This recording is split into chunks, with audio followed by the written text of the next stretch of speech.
ایک شاندار cocktail party میں دیرنم نے اپنے سابق بوائے فرینڈ کو یہ محسوس ہونے سے روکنے کے لیے کہ وہ کسی اجنبی آدمی کے ساتھ ہے، ایک خوبصورت اجنبی کو زور سے گلے لگا لیا اور اسے زبردست بوسہ دے دیا۔ اس حرکت نے اس کے سابق بوائے فرینڈ کو غصے سے جامنی کر دیا اور وہ کچھ بھی نہ کر سکا، مگر اسی بوسے کی وجہ سے وہ اجنبی شخص جس سے وہ ابھی ملی تھی اسے پکڑ کر پرجوش فرانسیسی بوسہ دینے لگا۔ کہانی چند دن پیچھے جاتی ہے جب ایک فیصلہ کن سی او ایک مشکل پیر کے دن کا سامنا کرنے والی تھی۔ جو بھی معاہدہ اس کے سامنے آتا وہ نہایت مہارت اور تیزی سے اس پر دستخط کر دیتی۔ اچانک ایک نوجوان مرد سیکریٹری اندر آیا اور اس نے سی ای او کے ہاتھ میں ہیروں کی انگوٹھی پہنا کر اسے شادی کی پیشکش کر دی۔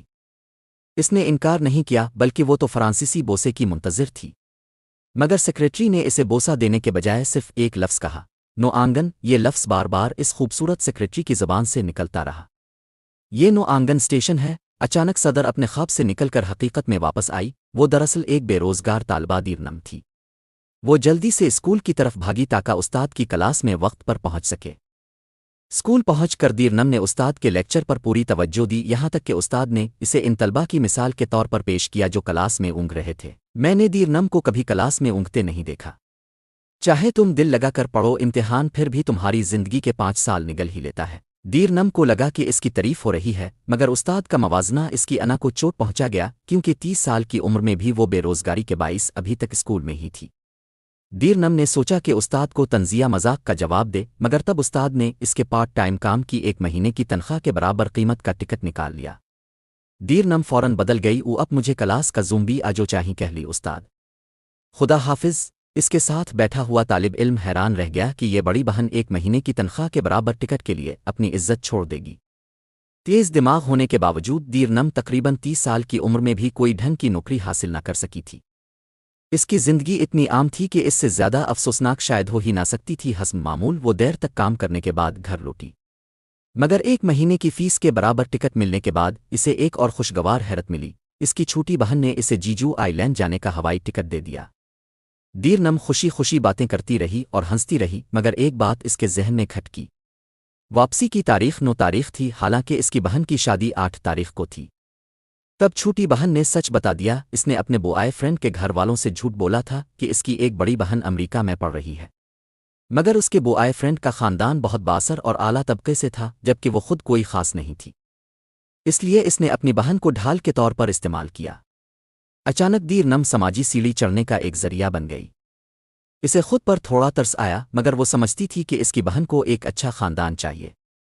اس نے سوچا کہ یہ سب برداشت کیا جا سکتا ہے۔ ظاہر میں اس نے ماں اور بہن کو بتایا کہ یہ سفر اس کے لیے ذہنی دباؤ کم کرنے کا طریقہ ہے، مگر اپنے کمرے میں جا کر اسے لگا جیسے وہ ہمیشہ نظر انداز کیے جانے کے لیے ہی پیدا ہوئی ہو۔ اس کے برعکس جی آک ایک مشہور ٹیلنٹ بروکر تھا جو بڑے سرمایہ کاروں کے لیے باصلاحیت افراد تلاش کرتا تھا۔ صرف 6 ماہ میں اس نے ایسی شہرت بنا لی تھی کہ کئی چھوٹی کمپنیوں کو درست افراد مہیا کر کے زبردست منافع دلایا۔ اسی لیے اسے مسلسل درخواستیں ملتی رہتی تھیں اور لوگ اسے بے حد زیادہ فیس دینے کو تیار تھے۔ وہ انگریزی، چینی اور عربی میں روانی سے بات کرتا تھا، اس لیے سرمایہ کاروں سے بات چیت اس کے لیے آسان تھی۔ اس نے 1 ارب سرمایہ کار کے لیے معاہدہ مکمل کیا اور معمول سے 10 گنا زیادہ کمیشن حاصل کیا۔ اس رقم نے اس کے چھوٹے بھائی کو حیران کر دیا۔ 10 گنا یہ تو صرف جی آک ہی کر سکتا ہے۔ معاہدہ مکمل کرنے کے بعد وہ اور اس کا بھائی بار گئے۔ پرانے کنوارے ہونے کے ناطے اسے عورتوں میں کوئی دلچسپی نہیں تھی۔ اس کا ماننا تھا کہ عورتیں پیسہ کمانے کی رفتار سست کر دیتی ہے، یہاں تک کہ جب اس کی بہن جانے والی ہوتی وہ بس پیسے مانگنے میں مصروف رہتا۔ جب اس کے بھائی نے لڑکیوں سے ملوایا تو وہ سرد مہری سے اٹھ کر چلا گیا، کسی کی پرواہ کیے بغیر۔ البتہ ایک پریشانی ضرور تھی، اس کے والد کے دوست کی بیٹی جو اس کی طے شدہ منگیتر تھی۔ وہ امیر، خوبصورت اور باصلاحیت تھی اور سرد مزاج جی آک پر فدا تھی۔ اسے اس رشتے پر کوئی اعتراض نہیں تھا، بلکہ وہ شادی سے پہلے تعلقات تک کے لیے تیار تھی۔ مگر جی آک اب بھی یہی سمجھتا تھا کہ عورتیں صرف اس کی کامیابی میں رکاوٹ ہیں۔ جیجو جانے کے دن خوشگوار موڈ میں دیرنم نے ایک جانا پہچانا نام دیکھا۔ اشتہاری بورڈ پر اس کے سابق بوائے فرینڈ کی تصویر تھی، ایک پروگرامر جو اس سے بریک اپ کے بعد مشہور ہو گیا تھا۔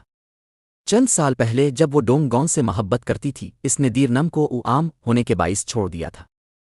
اس کے مطابق وہ نہ خوبصورت تھی، نہ باصلاحیت، نہ کامیاب۔ اس نے اسے مرجھائی ہوئی پالک کہا اور بے رحمی سے رشتہ ختم کر دیا۔ جب بھی دیرنم اس کا نام سنتی اس کے جسم میں سرد لہر دوڑ جاتی، مگر یہی سفر اس کی زندگی بدلنے والا تھا۔ ایک ٹیلنٹ بروکر جی آک اسی سابق بوائے فرینڈ کو تلاش کر رہا تھا کیونکہ اس سے اسے 10 گنا کمیشن ملنے والا تھا قسمت کے کھیل کے تحت دونوں جیجو آئی لینڈ پر بار بار ایک دوسرے کے قریب آ جاتے ہیں بغیر جانے دیر نم اداس تھی دوسروں کو مزے سے کھاتے دیکھ کر جبکہ اس کے پاس پیسے نہیں تھے اسی دوران اس کی ملاقات ایک پرانے اسکول کے دوست سے ہوئی اور وہ خوشی سے باتیں کرنے لگے مگر بدقسمتی سے اس کا سابق بوائے فرینڈ اس کی بہترین دوست لائی سوزن سے شادی کرنے والا تھا اور وہ بچہ بھی توقع کر رہے تھے دیر نم نے بناوٹی مسکراہٹ کے ساتھ انجان بننے کی کوشش کی اور مزید ذلت یہ تھی کہ اس نے وہی کپڑے پہنے تھے جو بریک اپ کے دن پہنے تھے شرمندگی سے بچنے کے لیے اس نے جھوٹ بولا کہ وہ اپنے بوائے فرینڈ کے ساتھ آئی ہے مگر اس کا سابق بوائے فرینڈ سب سمجھ چکا تھا مایوسی میں دیر نم نے شراب کا سہارا لیا نشے میں اسے اپنی ناکام نوکریوں اور تلخ یادوں نے گھیر لیا اسے لگا جیسے وہ دنیا میں فالتو وجود ہو ادھر جی آک ساحل پر خوش تھا مگر دیر نم نے غلط فہمی میں اسے ہار ماننے والا سمجھ کر پیچھے سے گلے لگا لیا ہمت نہ ہارو میرے پاس نہ محبت ہے نہ پیسہ نہ باپ پھر بھی میں زندہ ہوں 28 سالہ جی آک گھبرا گیا مگر دونوں زمین پر گر پڑے اور جی آک کے ہاتھ پر چوٹ آ گئی اسپتال میں دیر نم نے بے ہوشی میں کہا سر مر مت جانا آپ اتنے خوبصورت ہیں یہ مکھ کا نقصان ہوگا جی آک ڈاکٹر سے کہہ کر وہاں سے بھاگ گیا جاگنے پر دیر نم کو معلوم ہوا کہ اسپتال کا سارا بل اسے ہی دینا پڑا اور اب اس کے پاس تقریباً کچھ بھی نہیں بچا تھا ٹیکسی کے پیسے نہ ہونے کی وجہ سے وہ پیدل ہی ہوٹل لوٹی اگلی صبح مفت ناشتہ لینے گئی تو سامنے وہی آدمی بیٹھا تھا جس نے اسے اسپتال کا بل بھرنے پر مجبور کیا تھا جی آک نے اسے پہچان لیا مگر اس کی نظر ایک اور شخص پر جا ٹھہری کم ڈونگ گون وہی پروگرامر جسے وہ دبئی کے سرمایہ کار کے لیے ڈھونڈ رہا تھا